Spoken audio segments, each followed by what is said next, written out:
Welcome to the Pink Pill RX podcast, hosted by Katie and Jay Fillmore, where we navigate complex and thought-provoking topics surrounding women with a focus on education. For shorter form content, follow us on TikTok, Instagram, or YouTube at Caters88 or Pink Pill RX. That's KATORS88.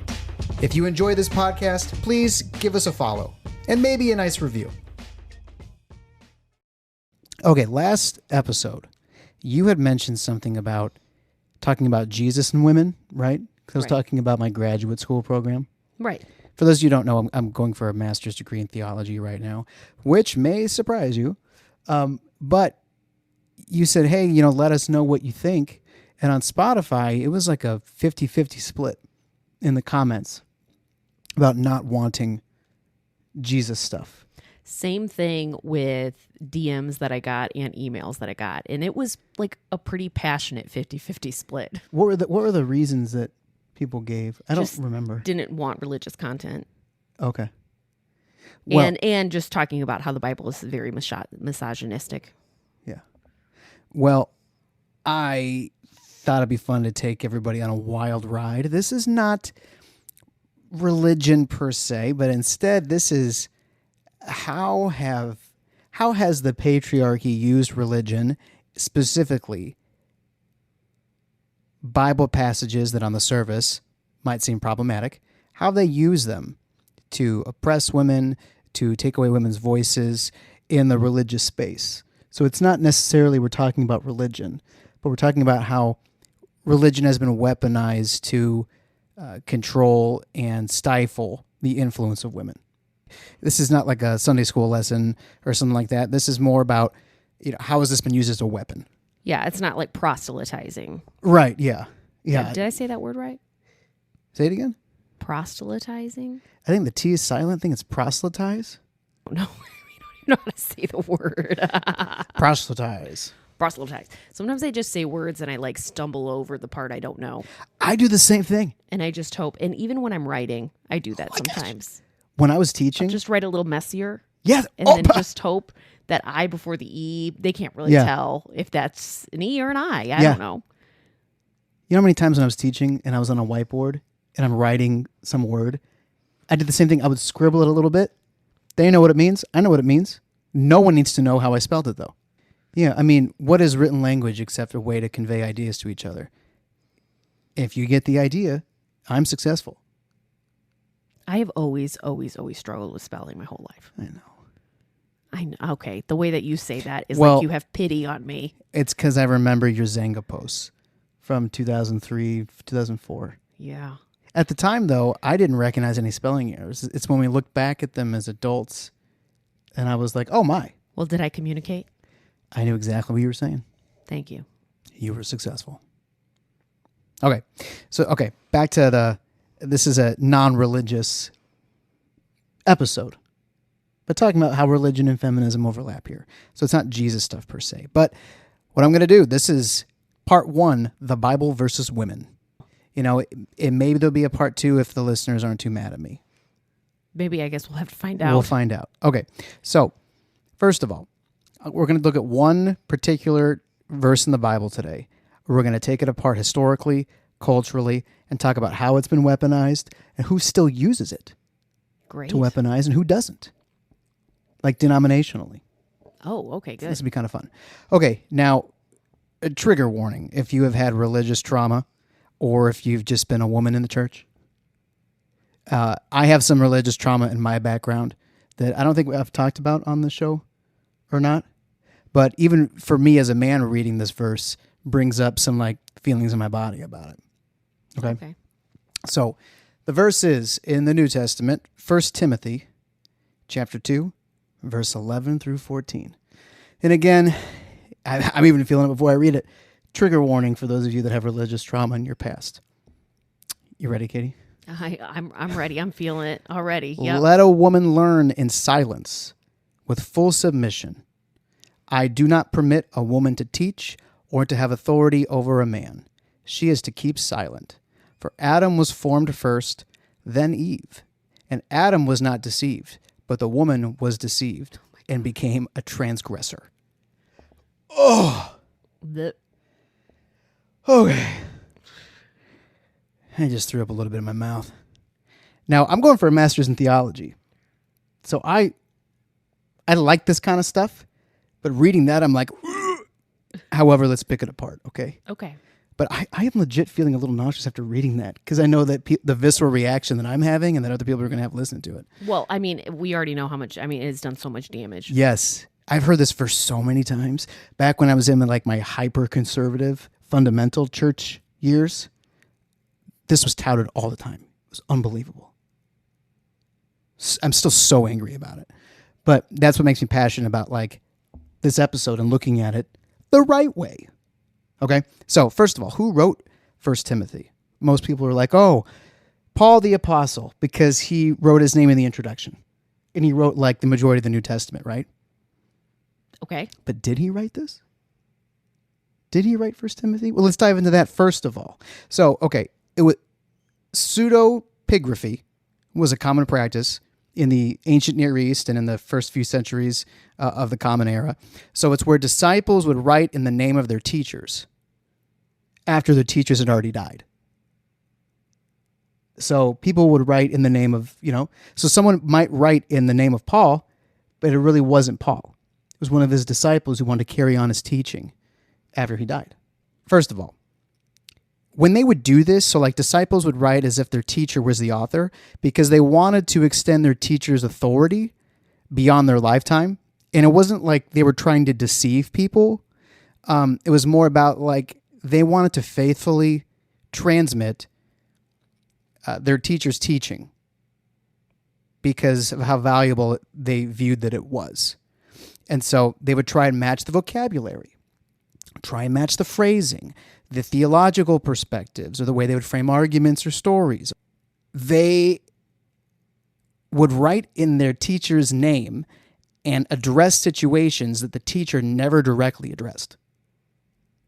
But didn't you just say they were trying to carry on their teaching? Yeah, but like, let's say someone is, maybe not use Paul in this case, maybe say like, let's use a more neutral one, Plato, okay, Greek philosopher.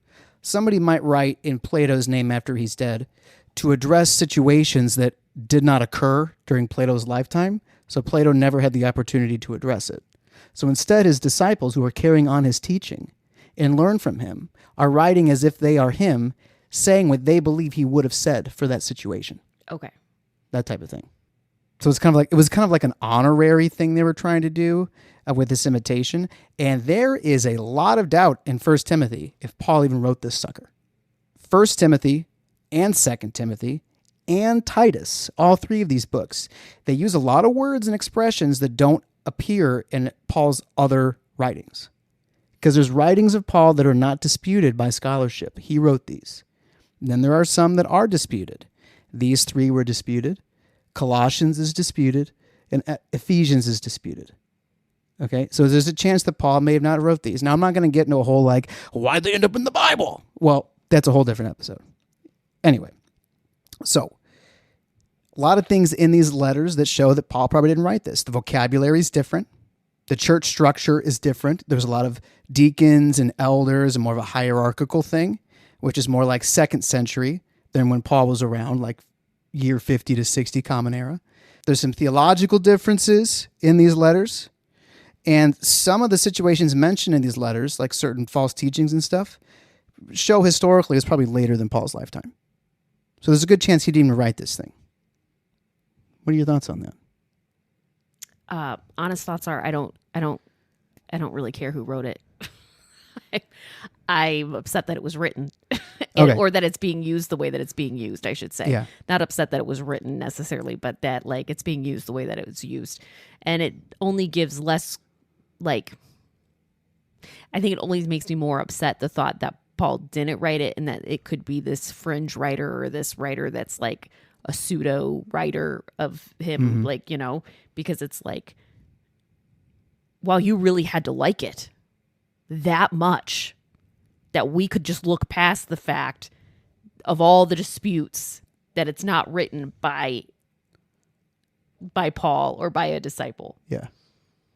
Yeah, I think it's one of those things where you have to look at every book of the Bible for what each book actually is. Eyes wide open. But when you believe in this like more fundamental idea of these magical 66 books, that's the canon. This is it. These are the books. Without critically looking at each individual one, I feel like you have problems. Mm-hmm. So I like looking at each one critically, because if I'm looking at, maybe this is written decades after Paul and isn't truly reflective of the church that was closest to Jesus' lifetime. Okay, so is that your point as debating authorship? Yeah. Is that maybe it wasn't as close to the original church's theology as this is making it out to be? Correct. That's more conjecture. The rest of this is kind of ironclad, but that's more conjecture. But I want to talk about the context of this crazy controversial verse. 1 Timothy chapter 2. Well, 1 Timothy chapter 1, 2, and 3 is all about fighting against false teachers that are teaching the wrong stuff. Okay? So like chapter 1, verses 3 through 7, warning against false teachers. Chapter 1, verses 8 through 11, how to use the law, which was a third of the Old Testament, how to use it properly and not falsely. And then chapter 3 is all on qualifications for deacons and bishops and stuff. So like chapter 2 that we're talking about is sandwiched between false teachers, false teachings, and then how to select proper guardians of good teaching, like deacons and bishops and stuff. This is all about false teaching, okay? Okay, and that's important. Let's put a pin in that. Let's talk about the cult of Artemis. A cult back then is not like a cult today. It wasn't secretive or extreme. It was just about ritual worship and devotion to a particular deity, okay? And this is Roman polytheism, think Greek mythology with different names, okay? So Artemis, or Diana, which was, I think, one was the Roman name, one was the Greek name. So Artemis, which, by the way, your mom, shout out to your mom, Diana. Yeah. Do you know what she is in my phone? Princess Di. Princess Di. That's right. Okay. So there is this cult of Artemis, and Artemis or Diana was a Greek goddess. And I'll get more about to like her in a second. But this was in a certain city. Okay. And this was in the city called Ephesus, which is where, it addressed to Timothy in Ephesus. It says in chapter 1. Okay. So this is what the book is addressed to? It's addressed to Timothy, who is in this city called Ephesus. Okay, so this is what's going down in Ephesus. Yes, we're talking about what's going down in Ephesus. At the time that this letter is written. Exactly. So it's in the Roman Empire, province of Asia. This is a major urban center, Ephesus. Like it's a city. And it had a lot of unique religious and cultural characteristics that could have influenced this writing, okay? First of all, Artemis. Let's talk about geographically. In the city of Ephesus, there was a giant bomb temple to Artemis. It was, how they talk about the 7 wonders of the world? Mm-hmm. So if you look at the original ones, the 7 wonders of the ancient world, you have like Great Pyramid of Giza in Egypt, Hanging Gardens of Babylon in modern-day Iraq. This is one of the 7. This temple to Artemis was a big freaking deal. So Artemis was she was a major Greek goddess, often associated with hunting and wildlife, but more so fertility and childbirth. This is like her thing. So in Ephesus, Artemis is worshipped as this fertility goddess, sometimes called Artemis Ephesia for Ephesus. In Ephesus was like this major port city. It's in Turkey, like modern-day Turkey. Ephesus was centered around this temple. Like this temple was like the biggest thing of the city, right? It was a wonder of the world. It was like, it made it a political hub, and it made it a religious hub, and it made it an economic hub. This like religious temple is more than just religion. It's local politics, it's regional politics, and it affects the economy in the region. Like pilgrims would travel there from afar. It was known throughout the whole Mediterranean world. So the cult of Artemis emphasized female leadership in religious rituals, which is a big like contrast to all these other Greek god and goddess cults throughout the Roman Empire. Like this one's special and unique because it emphasized female leadership, okay? So women can serve as priests, leaders, or temple attendants. They had relative authority and public visibility. The economic and social influence of the temple allowed women to gain status beyond typical patriarchal structures. So women in Ephesus were publicly authoritative in religious life. which was very unusual everywhere else in the world at this time. Women participating in this cult might have held strong public authoritative roles. This is where we start to get some of the context of this 1 Timothy stuff. Scholars often argue that Paul's instructions, or whoever wrote it, about women here, might reflect a reaction to this local Ephesian culture. And there's 4 issues that I'm going to unpack about it. 1, so women were used to having this high religious authority in Ephesus. Women taught men. Women presided over rituals. Women held equal and sometimes superior religious authority to men. So then in this Christian community, with this more like equality of men and women, which is what the like early church was more like, and we can see Jesus' example with that in a lot of different instances. So put a pin in that real quick here. Put a pause on that. You're saying that the early Christian church was like there was equality between men and women? Yeah, it was a lot more egalitarian than it became later. As evidenced by? There's a few noteworthy things I can mention. So one is you have like women that held real authority in the early Jesus movement. First of all, talk before, like when Jesus was still around, it was women who financed his ministry. Like wealthy women are the ones who like financed him and his disciples because they're not working. They're traveling, they're teaching and stuff. Then if you look at different archaeological findings and different texts, they show that we have these women who were holding real authority. So one, her name was Phoebe. She was a minister and like a patron leader. She's mentioned in Romans chapter 16. You have a woman named Junia who was an apostle. Paul actually refers to her in one of his writings as outstanding among the apostles. Okay, can I just say something about that particular reference? Yeah. You know they erased her and they made her a male. Oh yeah, what was the name that they changed it to? Junius. Junius. They changed it to until 1995. It was still like just in text as Junius, and then there are still translations that have it in there as Junius, because when they were translating, they were like, "Oh, a woman can't be an apostle. This must be a mistake." Right. So now you're not even translating; you're interpreting. Yeah. It's not even a translation anymore. Yeah, that's not. We could do an episode just on that. You have another one named Priscilla, who was a teacher who corrected Apollos, who was a male leader who was established. And then you have these house church leaders that are mentioned: Chloe, Lydia, Mary, several different Roman names I cannot pronounce. And then there's multiple 2nd century, so year 100 to 199, communities that had female, take it for what you will, female prophets. Okay, the earliest Christian gatherings, they didn't have church buildings and stuff. They met in homes. So whoever owned the home often functioned as like the leader. Right. I have heard this before. Yeah. Is that the churches were within the home, and because they were within the home, women had real authority.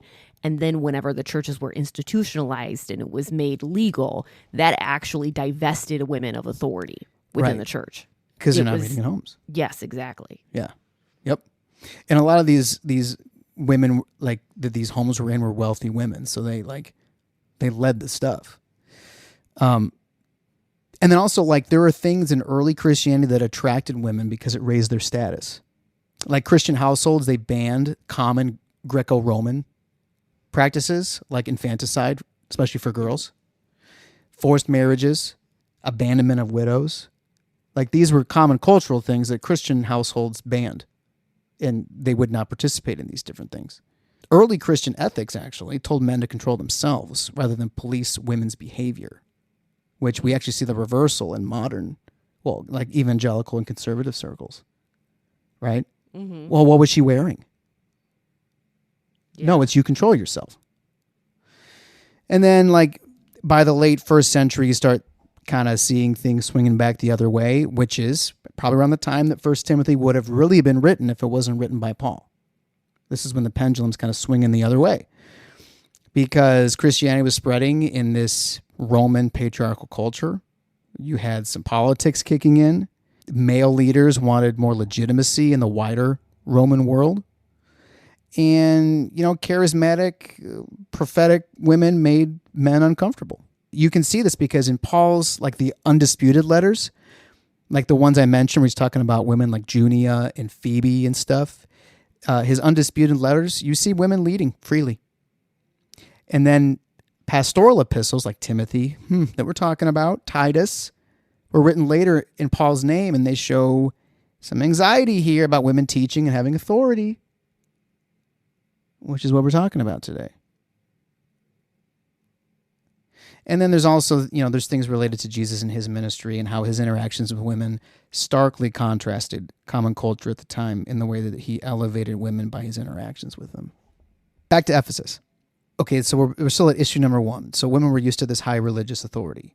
One theory about this text is that, okay, you have women who are used to having religious authority that haven't necessarily gone through like catechism and haven't been like trained in like the Christian religion, and instead are coming from this female-led pagan cult of Artemis. And so they're coming in with the authority, but not with the teaching. And so Paul is addressing that they need to be learning first and not be holding this authority because it's causing problems. Because in this verse, we're talking about being quiet. Yeah, because right. Women should have authority over a man, and women should be quiet in church. All right, issue number 2, or kind of like another theory involved here, is that so there's a lot of false teaching stuff going on as referenced in chapter 1, which has nothing to do with women. All right. But then in chapter 2, it's noted how false teaching was possibly affecting women in particular. Because a lot of things are kind of singled out. Like in verse 14, women are warned about deception. Wealthy women in verse 9 are told to be modest. And 2 Timothy, quote unquote, weak-willed women are mentioned. So there's a theory that like, women were having more of an issue with false teachings than men. I don't particularly like this theory. I think the first one makes more sense to me. A third theory is that Paul, in this text, tells women to learn. Verse 11 begins with, let a woman learn. That's the very first phrase in this passage I read earlier. So instead of banning women from leadership permanently, he says, let them learn. So this is a command to be educated, not to be silenced forever. In Jewish culture, women were rarely formally educated in Scripture. And so now that he's saying, let a woman learn, is actually going against what was common in Judaism that Christianity came out of, and saying, no, let them learn, let them become educated in Scripture. Because in Ephesus, women were religiously active, but pagan trained and not Torah trained, because they weren't educated in Torah as a rule. So Paul might be saying something like, hey, let women be trained first before teaching, because this false teaching crisis is serious. And they weren't Torah trained. They were just pagan trained. Does that make sense? Mm-hmm. But the men would have been Torah trained, because in Jewish culture, they were the ones who were educated with the Scriptures, but the women were not. Which is patriarchal. Yes. But it's interesting. Paul he says, let them learn. Let them be educated in Scripture. But they were pagan trained, not Torah trained, and there was a false teaching crisis going on. So, AKA, be learned in Torah if you're going to, maybe instead of saying, I don't permit a woman to speak, to speak in the church, maybe it could say something like, someone who's educated in paganism but not Torah should not speak in church. Number 4, another possible theory here. So, talking about avoiding the appearance of Artemis worship. So, women in Ephesus, as a rule, wore expensive braided hairstyles with gold and stuff, and were prominent religious leaders, and they might assume leadership roles like they did in the Artemis stuff, might do that in the Christian stuff. And Paul's instructions on modesty and quiet learning might be seen as a way to ensure that Christian worship wasn't confused with Artemis worship. The church distinguished itself in this city from this dominant cult. New Christian women didn't assume leadership before being catechized or going through training. Yeah, that's kind of like the 4th theory. Like, there's some interesting points to be made here that are specific to this city that the author is writing to. These theories kind of lead to this conclusion that the author is not restricting women teaching because women are inferior, but because they came from Artemis worship where they held high authority. They weren't trained yet in Christian doctrine. They were being misled by false teachers because there was a crisis. and the church needed stability. And this theory about why this is Ephesus specific makes sense as to why women are teaching elsewhere in Scripture, like Junia, Priscilla, Phoebe, different prophetesses. Yeah, it does seem contradictory right? to what is actually happening. Because this is a local thing. This is a local issue, not a universal church issue. This is an Ephesus issue because the cult of Artemis that's there. Paul even affirms women prophesying in one of his undisputed letters in 1 Corinthians 11. So it's interesting. It seems like this is more tied to local cultural issues in Ephesus. That being said, the commands that are being given in 1 Timothy 2, 11 through 14, is this is not a universal prescription for all churches at all times. And there is a difference when someone's reading the Bible between a text that's descriptive versus one that's prescriptive. So a descriptive text is just kind of reporting what happened. A prescriptive text is more about telling people what they should or ought to do. Some prescriptive texts that are saying what you ought to do, how you ought to behave, were specific to a people or a time period or a location or a covenant and not universal. So this text seems more tailored to Ephesus's like unique religious environment instead of a universal thing. Today, in today's world, our cultural and like social context is very different. So the specific instruction about women learning quietly is not really universally prescriptive, saying what we ought to do in our day and time. It's more descriptive now. It's reflecting the cultural and religious pressures of Ephesus at that time. It is not like a universal, timeless command. So it was like a prescriptive text for the people this was written to at the time. This is what ought to be done in the church. But now that we live in a different time period, it doesn't apply to us with our culture and society the way it is. So now it's just a descriptive text. It's just describing what was happening at this city at this time. So prescriptive texts can become descriptive texts is what you're saying. Yes, if the social and cultural context no longer applies. So at the time, this was prescriptive, but now to us reading it today, it's descriptive. It's just describing what was happening at the time.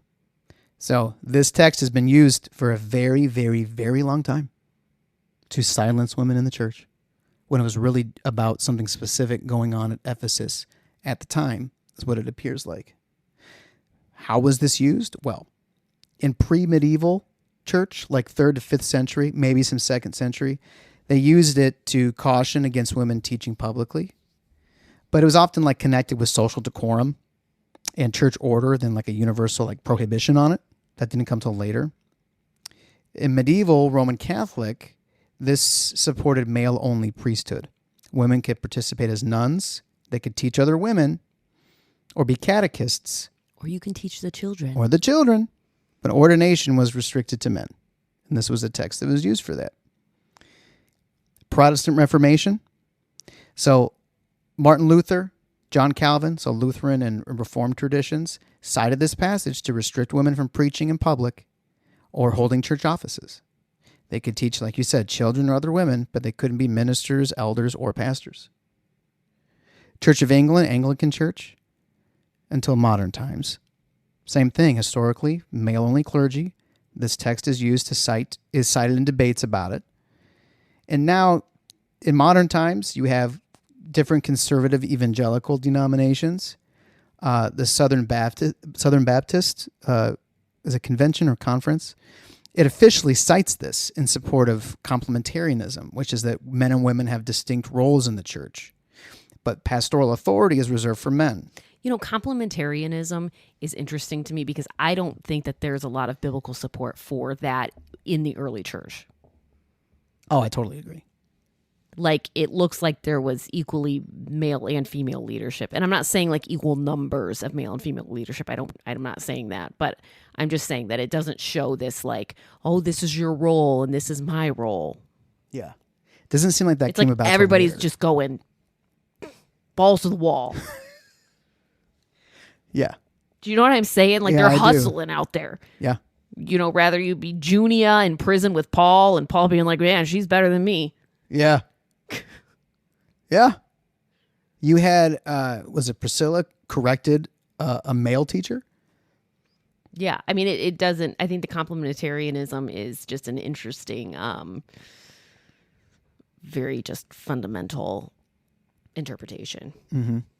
Yeah, was it not all, but a lot, if not most, Calvinist churches are complementarian too, which is just interesting. They're not married, like joined at the hip, but it's very common to be together. Other denominations that use this text to stifle women in leadership. What were you going to say? Something? I was going to say, it makes total sense why white men would dig Christianity. Oh, we get all the power, we get all the say so. Yeah. Yeah. I mean, this feels like home. Yeah, true. Yeah. It's sad that it's that way when it doesn't appear as originally that way. Yeah, it's like this feels like exactly how it should be. This is exactly how it should be. Yeah. And this is how my life feels like it should be. Christianity was never a white religion anyway. Right. It was never white. It wasn't white until like Middle Ages. And even then it wasn't just white, it's just the Western history that we get. We don't really get the history. We get Roman Catholic Reformation. We don't get Eastern Orthodox history or history of, church in Ethiopia or in Egypt, Yeah. Why do you think that you're no longer a conservative white male? Because I think if I was a guy, I would be like, yeah, yes. Conservative Christianity for me. I have a visceral hatred of the misuse of religion. And you found in conservative circles it was being misused. Yeah. Yeah, it's misused and just intellectually wrong. And maybe that's the ADHD or, you think I might have autism. Maybe I do. But it's just it's not intellectually right. It's just factually wrong. Anyway. Okay. Here are some counterexamples, some modern day main denominations that interpret 1 Timothy chapter 2 contextually with Ephesus and Artemis and everything, and don't use it to restrict women today. You've got the United Methodist Church, ordains women pastors and bishops. You've got the Episcopal/Anglican Church, modern. Women serve as priests and bishops.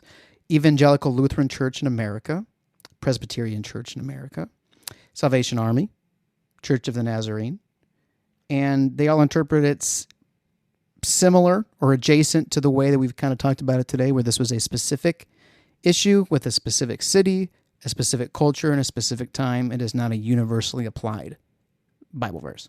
Now, what do you say to the people that are like, well, when you start saying that it was cultural, then that's a wishy-washy Christianity, or that's a what's the argument that they use? I've heard it before, where it's like that culture, the Bible is timeless and culture doesn't matter, which is a whitewashed thing to say, by the way.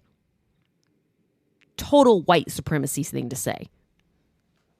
Well, culture doesn't matter. We need to look into the culture. I mean, because culture does matter. Yeah. Culture has context and meaning and all these things. Yeah. The right way to interpret the scripture is something called exegesis, which is where you are dissecting to find out the original author's intent for the original audience. You cannot do that without culture. Also, just reading it at face value, quote unquote, literally, without digging into anything else, like culture, language, anything, is a relatively modern phenomena and not historically Christian. As early as the 2nd century, you have moral and allegorical use of the scripture, as well as a surface reading. And you don't have any of this hyper-literal stuff. It's not historical. It's a modern development, just like the idea of the rapture. Been around a couple hundred years. Some of these things are modern things and anomalies if you look at Christianity as a 2,000-year-old religion. Yeah, that verse has been used to hurt a lot of women. Yeah, and limit women's authority and representation. And it just, it was a specific city with specific issues. I mean, it hurts women even running politically. Oh, yeah, because it's used in the church, and so those men don't want to vote for a woman to be an authority. Yes, you don't. Yes. Yeah, I just. Ugh. Yeah, it's not used right. And you see a lot more representation of women in Paul's undisputed letters and talking about how they were doing different leadership stuff. Well, that's definitely interesting. So thanks for sharing. Yeah, no problem. Hopefully it was not too over the place. And yeah, if that verse was used against you, just know that it's total BS. Yeah, it looks like it's not a universally applied thing. It was very specific. And I don't know why people are using it today like that. Well, I guess I do kind of know why. Because it's convenient. It's convenient, but then also you have the author make an appeal to Genesis in it with Adam and Eve. I find it ironic where they say, well, Eve sinned first, but when did they realize they were naked? Oh, that's interesting. Wasn't it after Adam? When did God show up and be like, where you at? When did they hide? Yeah. Was it after Adam? I think it was, yeah. It's weird that the consequences didn't happen until after Adam. Yeah, maybe that's another episode. And it is weird that when the Christ came, he died for what Adam did. But the woman sinned first, so just nobody ever forget that. Well, and that's why you can't talk in church. It's tale as old as time. Adam blamed it on the woman. The woman you gave me. She gave me the fruit and I ate. We're always just blaming women for consequences of our own actions. Yeah, tale as old as time. Yeah. I want to do an episode on that telling because there's some cool ancient Near Eastern stuff there too. Okay, well, thank you for sharing. You're welcome. We'll see you around. Yeah.